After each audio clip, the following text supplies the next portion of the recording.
Gloire à Dieu, que Dieu soit béni. Je sais qu'on l'a fait, mais on va prier encore. Vous savez, je ne sais pas, mais on sait que sans la prière, on ne peut rien. C'est la prière qui va apporter ce que nous avons besoin. C'est la prière qui demande à Dieu. C'est la prière qui laisse faire Dieu. Et moi, je sais que j'ai besoin du Seigneur. Parce que sans lui, qu'est-ce qu'on pourrait faire en réalité? De toute façon, Jésus nous l'a dit. Il nous a dit clairement, sans moi, vous ne pouvez rien faire. Alors, s'il vous plaît, est-ce qu'on pourrait baisser nos têtes et on va prier encore au Seigneur. Seigneur, que ton nom soit béni, notre Père et notre Dieu. Seigneur, je ne sais pas, moi, personnellement, je ne sais pas comment cette réunion va se terminer. Je ne sais pas le résultat qu'il va avoir. Mais s'il y a quelque chose que je sais, Seigneur, c'est que je te fais confiance. Parce que cette réunion, ce n'est pas des hommes qui l'ont programmée. C'est toi qui l'as permis. Cette réunion, Seigneur, c'est toi qui l'as voulu. Et Seigneur, ici, il y a tes serviteurs. Il y a aussi, Seigneur, ton Église rassemblée. Seigneur, tes enfants. Mais il y a aussi ici, Seigneur, les personnes que tu as attirées ce soir, qui n'ont pas encore fait cette rencontre avec toi. Père, je te prie de parler à chacun, afin que nous soyons tous ici nourris par ta parole. Afin que ce soir, Seigneur, nous sortions d'ici, non pas quand nous avons rentré, mais, Seigneur, avec quelque chose de plus qui vient de toi. Chaque jour, tu mets dans notre cœur ce qui manque encore. Et je te loue pour cela. Merci pour ta parole. Aide-moi à la porter avec l'onction dans laquelle j'ai besoin. Dans le nom glorieux de Jésus. Amen. Gloire à Dieu. Gloire à Dieu. Amen. Que Dieu soit béni. J'ai écouté Abraham qui a dit comme ça, je ne sais pas ce que le pasteur va apporter. Et heureusement qu'il ne sait pas. Heureusement, parce que ça voudrait dire que des fois on pourrait se parler et de dire ce qu'on doit prêcher ou ce que nous devons prêcher. Non, non, non. Ici, il n'y a personne qui sait. Il n'y a que le Seigneur et le pasteur que Dieu a choisi pour pouvoir apporter. Vous savez que ce message, même ma femme, elle ne sait pas ce que je vais apporter. C'est même pour elle une surprise. Mais c'est pour vous dire que quand Dieu parle, il parle à tous. Et Dieu veut parler ce soir. Et c'est important. Un jour, regardez, je dis ça comme ça, un jour quelqu'un m'a dit, quelqu'un a dit un jour, il a dit comme ça, pasteur, mets le feu. Mets le feu à l'église. Bien. Il ne savait pas que le feu ne vient pas de là à là. Mais le feu vient d'en haut, ici. L'homme ne pourra jamais apporter quelque chose si Dieu ne le permet. L'homme ne pourra jamais apporter une onction. L'onction, elle vient de Dieu. Amen. Et c'est de ça que nous avons besoin, de l'onction de Dieu. Une, pour prêcher. Sans l'onction de Dieu, il n'y a pas de prédication, il n'y a pas de conviction, il n'y a rien. Sans l'onction de Dieu, un pasteur ne pourra jamais rien apporter. Et s'il apporte quelque chose, je vous promets, ça ne fera aucun effet. Il faut qu'il y ait avec la parole l'onction. Mais il faut aussi l'onction pour ceux qui sont en bas. Seigneur, oui, une onction de compréhension, un esprit de compréhension, pour que tu puisses comprendre quoi? Que Dieu est en train de te parler. Amen. Alors ce soir, j'ai quelques petits trucs, bon voilà, je laisse vider un peu, j'ai un message, oui. De quoi je vais parler? Simplement de Jésus. On pourrait parler, comme il a dit, de la division, mais c'est Jésus qui unit. On pourrait parler, je ne sais pas moi, de la tristesse, mais c'est Jésus qui apporte la joie. On pourrait parler, je ne sais pas moi, du ciel, mais c'est Jésus qui nous permet de monter, il nous permettra de monter dans le ciel. Tout ce que nous pouvons apporter, s'il n'y a pas Jésus, il n'y a rien. Il n'y a rien. C'est Jésus le centre. Jésus doit être le centre de ta vie, de toute façon. S'il n'est pas le centre de ta vie, tu n'as rien compris. Il faut qu'il soit le centre même. À Dieu soit la gloire. J'aimerais vous poser une question. Moi, j'aime bien commencer par des questions aussi. Qui ne passe pas par des déserts, par des problèmes, des difficultés. Ce n'est pas le thème de mon message, mais si vous me permettez, j'aimerais faire une petite parenthèse. une petite parenthèse pour ceux qui passent aujourd'hui, surtout pour les chrétiens musulmans. Ceux qui passent aujourd'hui par des problèmes et des difficultés. Qui ne passe pas? Que celui qui ne passe pas par des problèmes lève sa main. Moi, je la tiens abaissée, et bien vraiment abaissée. Parce qu'on passe tous par des problèmes. Hein. Et quand on a des problèmes, souvent on entend, je passe par un désert. Si ou non? C'est vrai. Et souvent Dieu permet les déserts pour nous. Souvent Dieu le permet parce qu'il veut nous faire comprendre certaines choses que nous devons comprendre, amen. Que Dieu soit béni. Mais souvent on passe par des problèmes, des difficultés. Laissez-moi vous dire qu'il y a 2 déserts. Je vous le dis en vérité, il y en a 2. Il y en a un qui vient de Dieu et c'est le désert de l'épreuve comme vous voulez. Mais il y en a une autre, amen. C'est l'homme qui se jette lui-même dans le désert et que Dieu n'a pas voulu. Petite parenthèse pour les chrétiens. Souvent on entend les chrétiens dire comme ça. On entend les chrétiens, je passe par un désert, je passe par l'épreuve. Qu'est-ce qui t'arrive, mon frère ou ma soeur? Je devais, entre guillemets, je ne sais pas, je devais 300 €, et une dette, ça fait 1 an, et en 1 an, tu n'as pas pu la payer. C'est que tu n'as pas voulu. Pardon, Seigneur. Et les huissiers sont venus, c'est pas, écoute, tu ne t'aurais pas engagé, tu n'aurais pas eu ce désert. Pardon, Seigneur, je parle comme je parle, ça. Voilà, je me laisse conduire, tout simplement. C'est tout, Des fois, on s'engage avec des crédits, et parce que c'est plus facile, on prend des crédits et des crédits et des crédits, mais on sait qu'on doit payer. Et après, on dit, on est passé, non, pardon, Seigneur, mais tu t'es toi-même. Regardez, allez, entre guillemets, on va mettre notre exemple. Le voyant de la voiture, il s'est allumé. Il manque de l'eau, de l'huile, je ne sais pas. Et toi, tu roules. Tu casses ta voiture. Mon Dieu me passe par un problème, Dieu veut que je passe par le désert, j'ai ma voiture qui s'est cassée. Non, c'est toi qui as été négligent. Tu t'es rentré quand même dans ton problème, dans ton désert. Et c'est dur après d'en sortir. Quand Dieu n'y est pas. Mais dans les déserts de Dieu, il y aura toujours Dieu. Amen. Gloire à Dieu. Béni soit Dieu. Petite parenthèse, on continue. Si tu passes par un désert qui vient de Dieu, imagine, on passe par le désert, par des problèmes. Qu'est-ce qu'on cherche en priorité dans un désert? Dites-moi-le.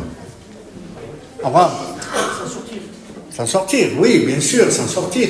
Mais quelqu'un qui est dans le désert, il est perdu dans le désert, il ne sait pas comment faire. Qu'est-ce qu'on cherche? Quelqu'un que j'ai entendu, je crois. De l'eau. Amen. On cherche en priorité de l'eau. L'eau, c'est la survie. Amen. Dans un désert. Imaginez quelqu'un qui va dans un désert, il est perdu dans un désert, et là, imaginez qu'on est là et on le voit, parce qu'on le voit du coup, et là, on le voit en train de creuser. On lui pose la question, qu'est-ce que tu cherches? Qu'est-ce que tu cherches? Et là, il est en train de répondre, je cherche de l'or, de l'argent, je cherche un trésor. Et il est assoiffé, il est vraiment assoiffé, il meurt de soif, il va mourir, et là on le voit creuser, et on lui pose la question, qu'est-ce que tu cherches? De l'or. On va dire, celui-ci, le soleil lui a vraiment tapé dans la tête. C'est pas normal. Vous comprenez, c'est vrai. Pourquoi?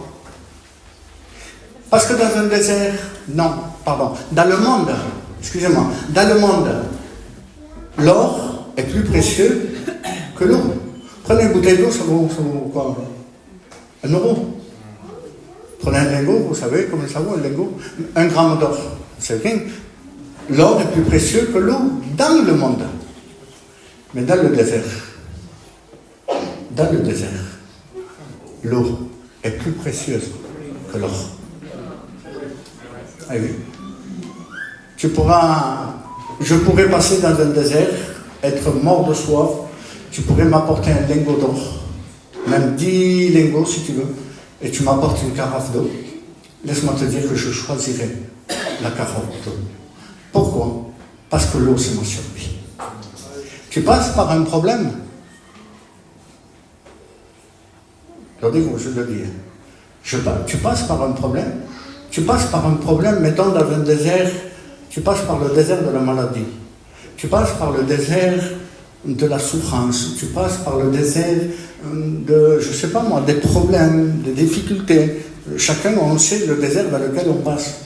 Et là, ce que je ne comprends pas, c'est qu'au lieu de chercher l'eau de la parole de Dieu, tu vas dans le monde et tu es en train d'essayer de ramasser encore et encore et encore de l'argent, de l'argent, de l'argent et de l'argent. Il y en a qui veulent s'évader et ils veulent partir et travailler, alors qu'ils ont des problèmes dans leur maison.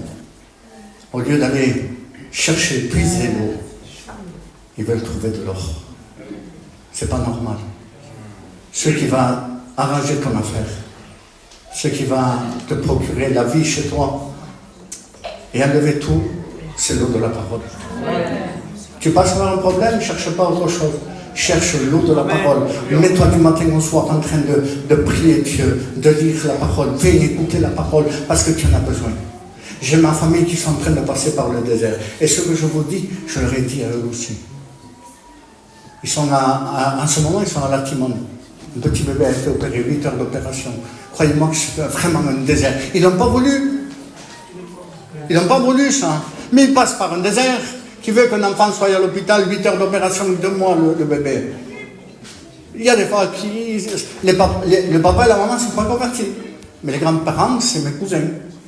C'est mon cousin Germain, chrétien. Mais la Bible dit que c'est le papa, la maman. Et je disais au Seigneur, aujourd'hui, je disais, Seigneur, tu as dit dans ta parole.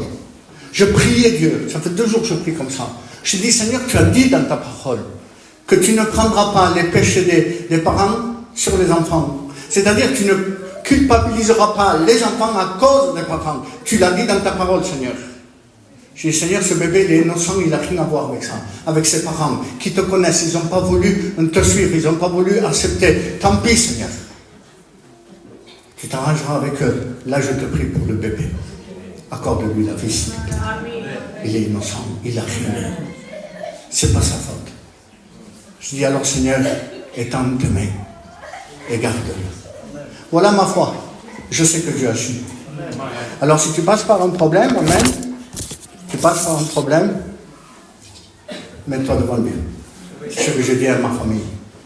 Je dis, vous êtes dans le désert, cherchez la parole de Dieu. La solution se trouve en lui. Gloire à Dieu. Amen. Que Dieu soit béni et glorifié. On va rentrer dans le message. Que Dieu soit béni. Ce message, bon, je vais apporter ce que Dieu m'a mis dans le cœur. On va parler de Jésus. C'est important, hein? C'est important. On va lire sans plus tarder Matthieu, chapitre 6, verset 33. On le connaît, ce passage. Matthieu 6, 33. Et regardez ce qu'il va dire. Cherchez premièrement, c'est le Seigneur qui parlait, et cherchez premièrement le royaume de Dieu et sa justice. Amen. Matthieu 19, 24. Je vous le dis encore, c'est Jésus qui parle là, encore. Et il va dire, je vous le dis encore, il est plus facile à un chameau de passer par le trou d'une aiguille qu'à un riche d'entrer dans le royaume de Dieu. Amen. Que Dieu soit béni. Donc vous voyez ces 2 lectures. Dans ces 2 lectures, c'est Jésus qui a parlé. Alors simplement, regardez ce qu'il va dire. Dans ces 2 lectures, il y a 2 choses à retenir. Est-ce que vous les avez retenues? Parce que, soyez attentifs, hein, quand quelqu'un lit la parole de Dieu, un pasteur, soyez attentifs à la lecture parce que c'est important. Hein? Il faut vraiment être attentif. Alors la première dira, cherchez premièrement le royaume de Dieu, et le deuxième va dire, rentrez dans le royaume de Dieu.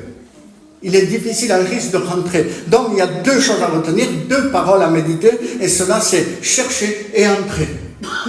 Amen. Chercher et entrer. Le premier c'est chercher. À Dieu soit la gloire. Chercher le royaume de Dieu. Béni soit Dieu. Donc la Bible déclare que celui qui cherche trouve. Amen.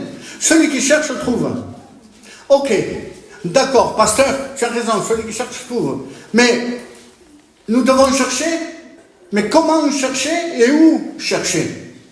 Comment chercher et où chercher? Parce que tu es en train de nous dire qu'il faut chercher le royaume de Dieu.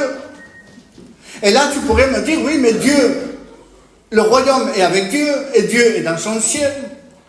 Comment ferons-nous pour chercher le royaume de Dieu, alors qu'il est dans le ciel? Le royaume de Dieu, il est inaccessible. C'est impossible de le trouver. Parce que le royaume de Dieu est aux côtés de Dieu. Il est dans son ciel. Comment aller dans le ciel? Comment aller là-bas et chercher le royaume de Dieu? Comment faire? Et là, je veux te dire, tu as raison. Tu as raison. C'est vrai.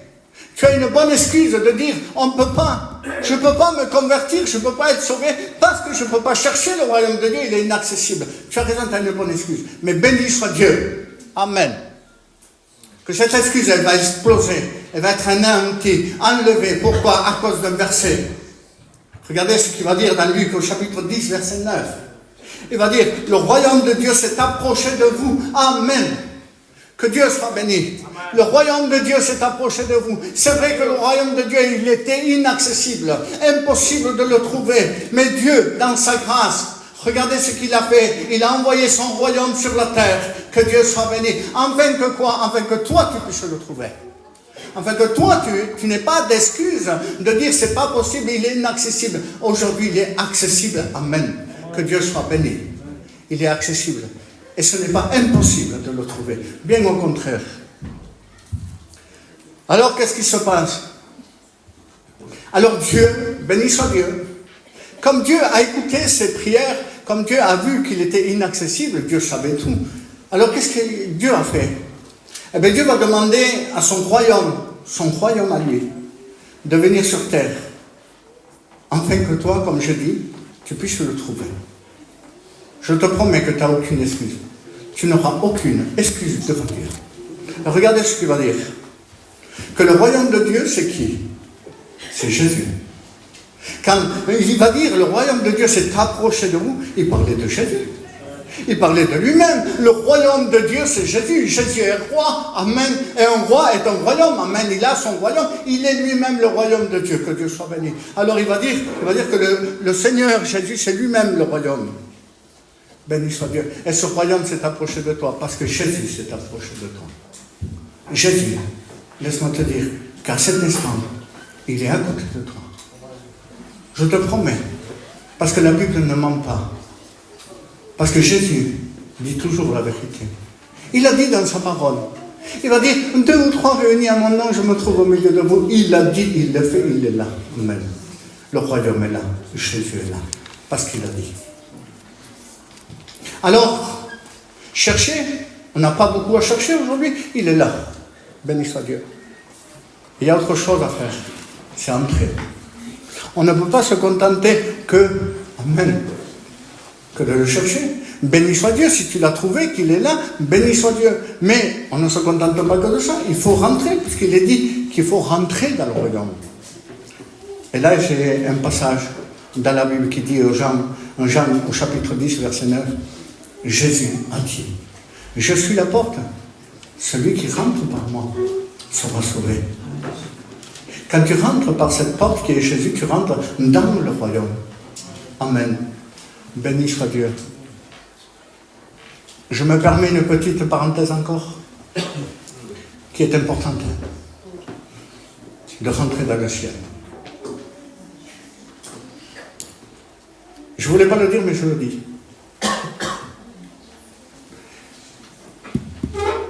Ce n'est pas des mains levées qui rentreront dans le ciel.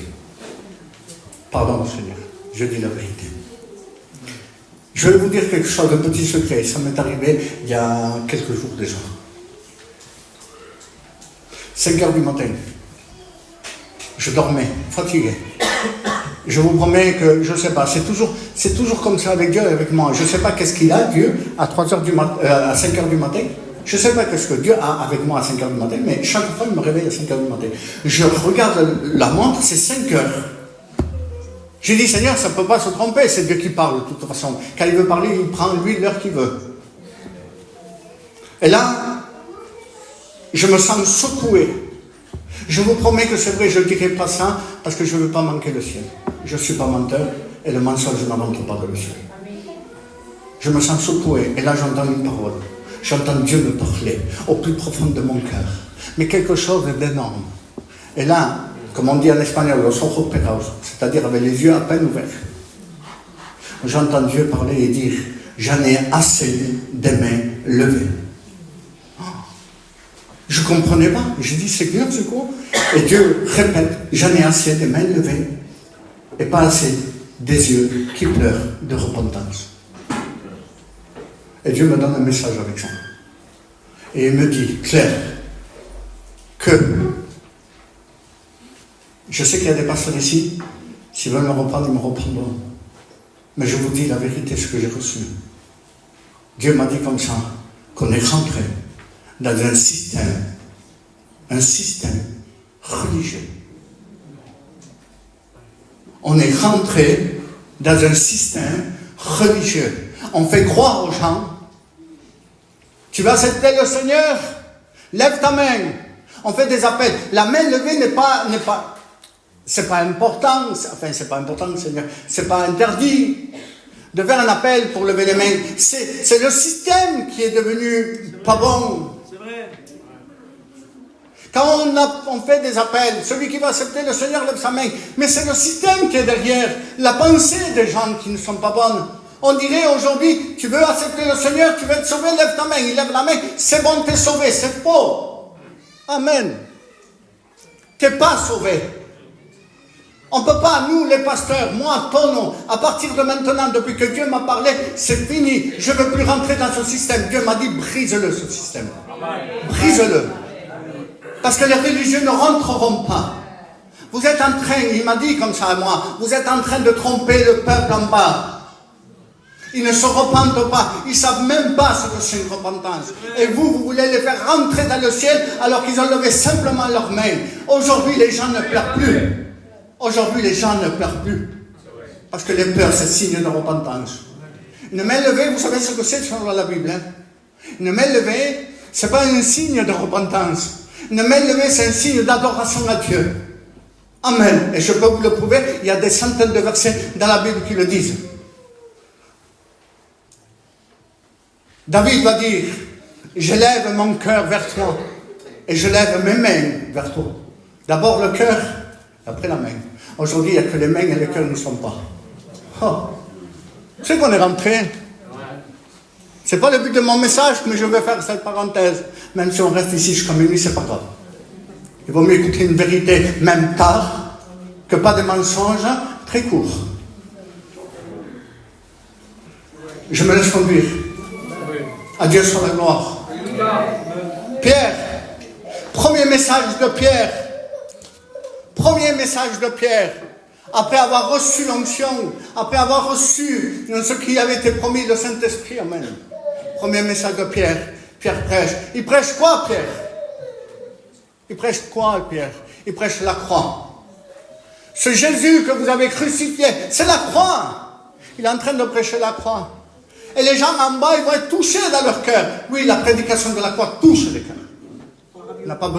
On n'a pas besoin d'autre chose. C'est la puissance de la prédication de la croix. Aujourd'hui, on veut mettre, par rapport à la prédication, je ne sais pas, un système religieux. Aujourd'hui, dans les prédications, quand quelqu'un prêche, on veut un fond musical, détendre l'atmosphère. C'est quoi? Alors la parole, elle ne se suffit pas elle-même. On veut toucher les sentiments et non pas les cœurs. C'est les cœurs qui doivent être brisés. Amen. Et Pierre va dire, ce Jésus que vous avez, et le peuple en bas, il va dire, que ferons-nous? Que ferons-nous? Pierre n'a pas dit, levez vos mains si vous voulez être sauvés. Celui qui va accepter le Seigneur qui lève sa main. Non, repentez-vous. Amen. C'est la repentance qui te fait monter dans le ciel. C'est pas ta main levée. Avant, je le dis à elle, d'être conduit, c'est un message, je l'apporterai au complet si Dieu me le permettra. Un jour d'un culte. Parce que ça concerne le peuple, chrétienne aussi, hein, mais ça concerne surtout aussi les serviteurs.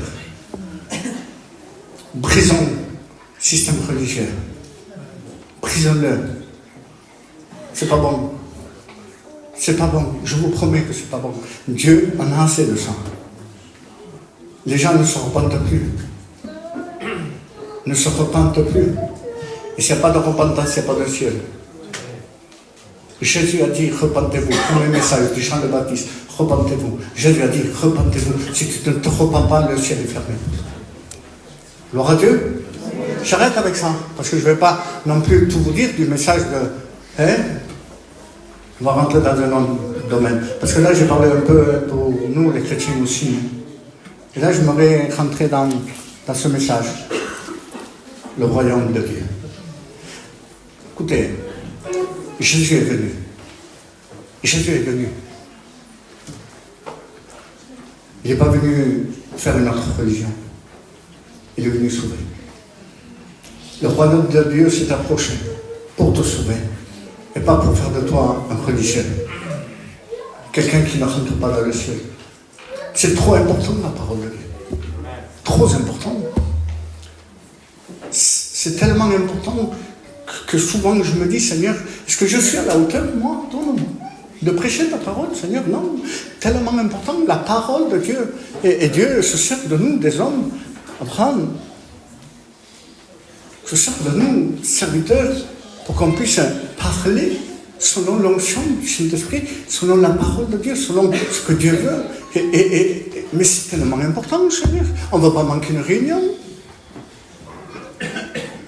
Aujourd'hui, on dirait, allez, je continue petit, on dirait qu'une réunion réussie, c'est selon le nombre de mains levées. C'est faux. Plus il y a de mains levées, on dirait que la réunion, elle a eu des résultats. C'est faux. Le résultat, vous savez ce que c'est une réunion réussie? C'est des vies bouleversées. C'est des vies qui à l'extérieur vont changer. Ce n'est pas des mains levées ici, ça ne veut rien dire. C'est les vies dehors qui vont changer. Amen. Avant de t'escroquer, tu ne lèves pas ta main, je ne te fais pas d'appel, mais ton cœur est touché dehors, tu sors, tu ne escroques plus personne, tu ne trompes plus personne. Avant, tu te trompais là-bas. Tu viens ici, ton cœur est brisé, tu ne lèves pas ta main, c'est pas grave. Ton cœur est brisé, touché, dehors, tu ne te trompes plus. Voilà le résultat de la réunion, le résultat qu'il faut et que Dieu veut. Amen. Amen. Dieu, Amen, a envoyé son Fils. Béni soit Dieu, c'est le royaume de Dieu pour nous sauver. Béni soit Dieu. Maintenant, imaginez ça. Ça s'est passé réellement dans le ciel. Parce que la Bible nous l'a révélé. Ça s'est passé dans le ciel. Et ce qui s'est passé, regardez, imaginez, hein, une voix, béni soit Dieu, une voix se fait entendre au milieu des milliards et de milliards et de milliards d'anges. C'est la voix de Dieu. Amen. Cette voix qui va dire comme ça, elle va dire, qui enverrai-je? Qui enverrai-je? Et dans le ciel, écoutez bien ça, dans le ciel, un grand silence. Personne ne pouvait répondre. Pourquoi personne dans le ciel ne pouvait répondre? Parce que ce que Dieu demandait à faire était trop grand, trop important.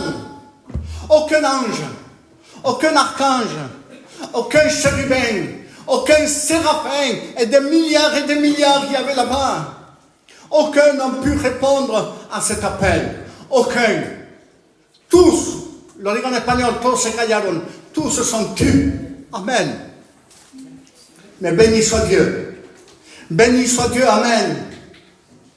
Que là même où personne n'a pu parler, Amen, il s'est fait entendre aussi une autre voix.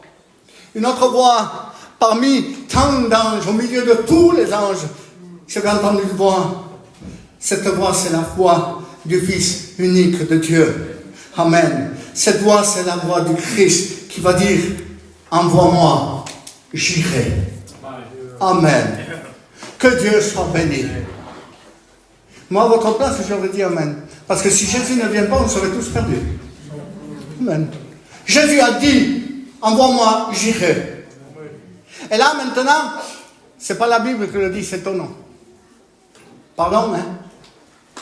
Je préfère vous avertir que pas que vous disiez, Elton, il a apporté quelque chose qui n'est pas biblique. Moi, j'ai imaginé, on peut imaginer quand même, hein? J'ai imaginé une conversation dans le ciel, au milieu de tous les anges, entre le Père et le Fils. Et ça, je l'ai imaginé pour vous le faire comprendre, pour que vous compreniez réellement de quel amour Jésus t'a aimé. Regardez, j'ai imaginé ça, hein? Dans le ciel, le Père va parler et le Fils va répondre. Qui enverrai-je? Et Jésus va dire, le Christ va dire, j'irai. Et là, le Père, imaginez, le Père va dire à son Fils, mon Fils, est-ce que tu sais réellement là ce que tu dois accomplir? Est-ce que tu le sais, mon Fils? Ce n'est pas en vacances que je vais t'envoyer. Jésus, mon Fils, c'est sur la terre des méchants, des hommes méchants, que tu vas aller. Si tu vas là-bas, mon Fils, tu ne pourras pas aller avec ta gloire. Tu ne pourras pas aller en forme de Dieu. Si tu vas là-bas, tu seras obligé, Jésus. Tu seras obligé, mon Fils, de te dépouiller de ta gloire et de venir en prenant une forme d'homme. Là-bas, quand tu iras, mon Fils, là-bas, tu ne pourras pas être servi. Là-bas, tu iras pour servir les autres. Est-ce que tu le sais, mon Fils? Là-bas, quand tu seras sur la terre, avec un corps d'homme, là-bas, tu vas avoir faim. Tu vas avoir soif. Tu seras fatigué. Satan lui-même, le diable, viendra te tenter. Les hommes de la terre te mépriseront, te rejetteront, diront que tu es un démon. Mon Fils, ils mentiront sur toi. Ils diront des faux témoignages pour t'accuser, mon Fils. Est-ce que tu le sais, mon Fils? Ils cracheront sur toi, mon Fils. Ils cracheront sur ton visage. Te frapperont, t'arracheront la barbe. Mon Fils, tu le sais. Mon Fils, ils mettront sur ta tête une couronne d'épines. Ce ne sera pas une couronne en or, ce sera une couronne d'épines. Et en plus, ces hommes méchants viendront avec des verges te frapper sur la tête, afin que ces épines transpercent ta peau. Mon Fils,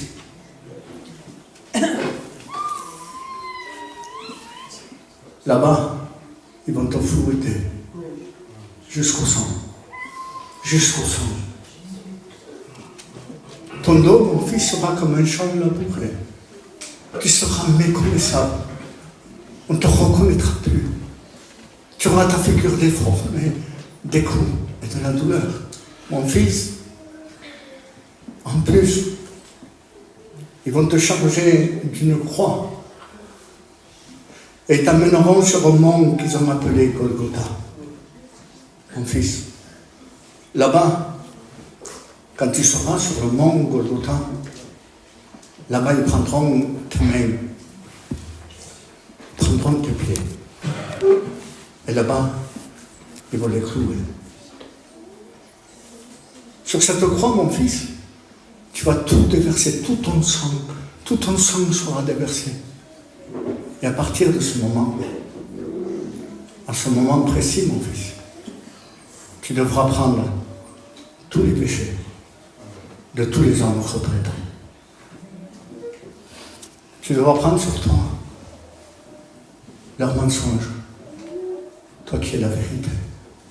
Tu devras prendre leur impureté, toi qui es pur. Leur méchanceté, toi qui es bon. Tout le mal que les hommes, la haine des hommes, tout le mal, tout cela, tu devras le porter sur toi. Et tu devras mourir à la croix. Mon Fils que j'aime.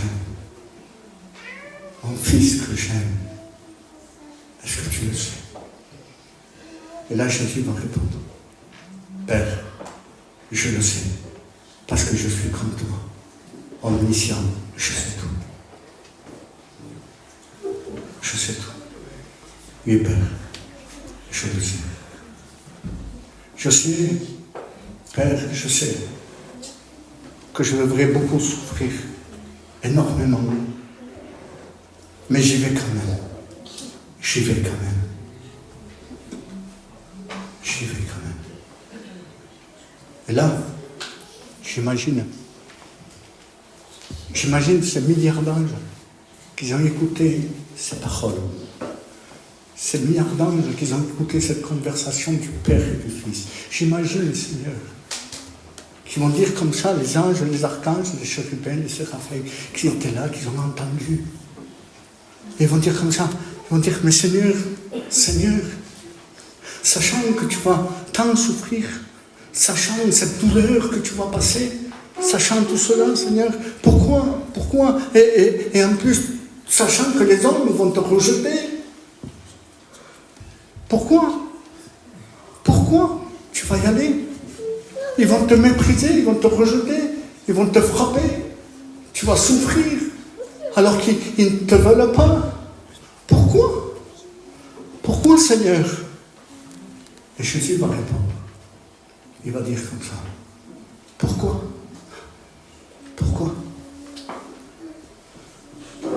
Je vais vous le dire. Le pourquoi. Est-ce que vous voulez le savoir, vous? Pourquoi? Que celui qui veut savoir dise Amen, sinon je le tais.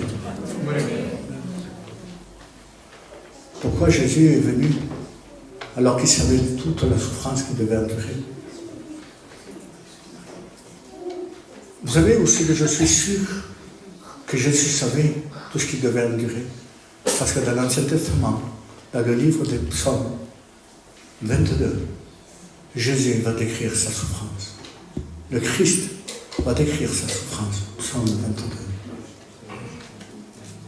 Ésaïe 53 va décrire pourquoi Jésus est venu sur la terre. À cause de quoi? Mais il va décrire sa souffrance. Et je sais que Jésus, qu'en venant sur la terre, il savait là où il devait passer. Et il va dire pourquoi? Pourquoi je vais vous le dire? Pourquoi? Parce que l'amour de mon Père, mon amour à moi, pour eux les hommes, est plus grande, amen, plus grande que toutes les souffrances que je peux endurer. Mon amour que j'ai pour l'humanité, cet amour que j'ai pour eux, ma créature, cet amour que j'ai pour eux est plus grande et encore plus grande que toutes les souffrances que je peux endurer sur la croix. Et par rapport à eux, j'y vais, Père, j'y vais. C'est pour cela que je vais. Je sais. Il va parler aux anges. Je sais que je dois souffrir. Je sais qu'ils ne méritent pas. Je le sais. Mais mon amour est inconditionnel. Mon amour pour eux, c'est pas un échange. Je veux leur montrer que je les aime. Même s'ils sont méchants. Même si tu fais des choses mauvaises. Dieu veut te montrer à toi ce soir ici. Que même si tu es méchant, même si tu as parlé mal, même si tu t'es rebellé contre Dieu, même si des fois tu as fait des choses vraiment méchantes, vilaines, eh bien, laisse-moi te dire, même si tu as été drogué, même si tu as été quelqu'un qui a bu, même si tu as été quelqu'un qui a frappé ta femme, même si tu as été quelqu'un qui a tué quelqu'un, laisse-moi te dire, je veux te dire que même malgré tout cela, Jésus t'aime, amen. Il est en train de te le montrer ce soir encore ici. C'est pour toi que je suis venu, va te dire, Seigneur. C'est pour toi que je suis venu. Le royaume de Dieu s'est approché de toi ce soir pour te faire comprendre quelque chose. Dieu est en train de te dire ce soir ici à toi. Il te le dit à toi. Il va te dire, je sais que tu serais ici. Je savais de toute éternité que toi, moi, oui, toi. Dis pas à l'autre, toi chrétienne aussi, parce que c'est bon d'écouter encore comme Jésus nous aime. Toi inconverti, toi qui es ici, qui ne sais pas encore si tu veux t'engager ou pas, tu ne sais pas, laisse-moi te dire, toi qui commets les pires choses qu'il peut y avoir, laisse-moi te dire quelque chose. Jésus te dit à toi ce soir, je savais que tu serais là, parce que c'est moi qui t'ai attiré. J'ai voulu que tu sois là. Et j'ai envoyé mon serviteur avec ce message d'amour dans son cœur, pour te dire que si je suis venu, si j'ai tant souffert, c'est parce que je t'aime. Il n'y a rien comparable à ça. Il n'y a rien comparable à ça. Jésus te dit ce soir, le royaume de Dieu. Amen. Mon royaume s'est approché de toi. Je suis là, à côté. Qu'est-ce que tu vas faire? Qu'est-ce que tu vas faire? Qu'est-ce que tu fais de cet amour que Dieu a manifesté pour toi? Que fais-tu de l'amour que Jésus a donné pour toi? Qu'est-ce que tu veux faire? Tu n'en as pas assez, Seigneur. Tu n'en as pas assez. Pardon, Seigneur. Amen. Je prends cette autorité de te le dire. Après, si tu veux, je ne sais pas, mais même si tu ne me parles plus de la vie ou tu veux me jeter une pierre à ce moment-là, je te dirai la vérité. Tu n'en as pas assez d'être comme tu es. Tu n'en as pas assez de cette vie, de ce désordre chez toi. Tu n'en as pas assez de ces querelles entre mari et femme. Tu n'en as pas assez avec tes enfants dans la maison qui font n'importe quoi. Tu n'en as pas assez ce désordre qu'il y a spirituellement dans ton cœur, dans ta vie et autour de toi. Tu n'en as pas assez. Qu'est-ce qu'il te faut de plus? Qu'est-ce qu'il te faut de plus? Plus encore? Plus que ça, je te le dis, c'est la mort. C'est de mourir sans Dieu. Mais aujourd'hui, tu as la grâce ici. Le royaume s'est approché de toi. Jésus est là. Et il te dit qu'il t'aime. Il te dit qu'il veut tout changer. Il veut impacter ton cœur. Il veut changer ta vie. Il veut que tu vives bien. Il veut que tu tapes plus ta femme. Il veut que dans ton foyer, tu sois uni. Il ne veut pas que tu sois divisé. Il veut réunir ton foyer. S'il est divisé, il est capable de le faire, Seigneur. Il est capable de toucher le cœur de tes enfants. Il est capable de changer tout ton mal en bien. Il est le seul qui change le mal en bien, la malédiction en bénédiction. Qu'est-ce que tu veux de plus, Seigneur? Moi, je suis à ta place, je suis assis ici, j'écoute le message. Et c'est pas parce que c'est moi qui l'ai écouté. Non, c'est moi qui l'a prêché, pardon. C'est pas parce que c'est moi qui l'ai prêché, mais je suis assis ici, je vis ma vie dans la misère. Eh bien, laisse-moi te dire qu'en réalité, je prends cette parole, je la rentre dans mon cœur et je veux qu'elle explose là. Amen. Il y en a assez, je ne vais pas faire d'appel. Je ne vais pas en faire. Ça ne m'intéresse plus. Ce que je veux, c'est que ton cœur soit brisé. Par l'amour de Dieu. Je veux que ton cœur soit brisé par la puissance de l'évangile de Christ. Je veux que la lumière de l'évangile pénètre dans ta vie, dans ton cœur. Ce que je veux, c'est le résultat. Qu'on puisse me dire après, je ne sais pas, demain, après-demain, dans un mois, comme disent Tono, t'as vu, quand t'as prêché là-bas, il y a eu des vies qui ont été changées. Eh bien, béni soit Dieu, c'est ce que j'attends. C'est pour cela que je prêche. C'est pas pour prêcher un bon message, ça ne m'intéresse pas, Seigneur. C'est pour que la vie soit changée. Je prêche pour que la vie soit changée. Pour que les cieux soient remplis. Que m'importe l'église, le local, que m'importe. J'ai un petit local, on n'est pas nombreux, c'est pas ça. Parce que je prêche même 2 ans. Ils sont sauvés, béni soit Dieu. Béni soit Dieu. Fais tout pour sauver, tu es sauvé, fais tout pour sauver les autres. Ne reste pas sans rien faire. Ne reste pas sans rien faire. Jésus revient. Qu'est-ce que j'attends, Seigneur? N'attends pas que l'Église parte. J'aimerais t'appeler à toi. J'aimerais t'appeler. Mais c'est ta décision. C'est ton cœur. Place-toi devant Dieu. On prie Dieu. Seigneur, que ton nom soit béni. À ton nom soit la gloire. Seigneur, tu as parlé ce soir, je le suis. Seigneur, ta parole est assez puissante pour transformer les vies, changer les vies. Ta parole, c'est ce que nous avons besoin. La puissance de ton esprit avec ta parole, c'est ce qui bouleverse, Seigneur. C'est ton esprit qui convainc, ce n'est pas nous, Seigneur. Ce n'est pas à force de parole que je vais convaincre, Seigneur. C'est ton Esprit Saint qui rentre dans le cœur et les convainc. C'est ta parole qui brise le roc. C'est ta parole, Seigneur, qui change les vies. Seigneur, viens transformer ces vies. Seigneur, s'il te plaît. S'il te plaît, que ta parole maintenant, Père, s'il te plaît, c'est pour cela que tu es venu, Seigneur Jésus, toi, le royaume de Dieu, tu es venu, Seigneur, transformer les vies, fais-les rentrer en toi, oh Dieu, Seigneur, fais-les rentrer dans cette porte que tu es, et que ce soir, Seigneur, il y ait le résultat attendu de Dieu, un résultat spirituel, un résultat de salut. Père, au nom de Jésus, tu béniras aussi, Seigneur, mes frères et mes sœurs, s'ils passent par un désert, Dieu, qu'ils puissent faire, comme tu as dit, chercher l'eau, et non pas autre chose. Qu'ils se placent vers toi, toi qui es la source même de l'eau, qu'ils se placent vers toi, enfin d'être adoptés, enfin, Seigneur, d'être, Seigneur, soulagé, reposé, dans le nom de Jésus. Amen. Que Dieu vous bénisse.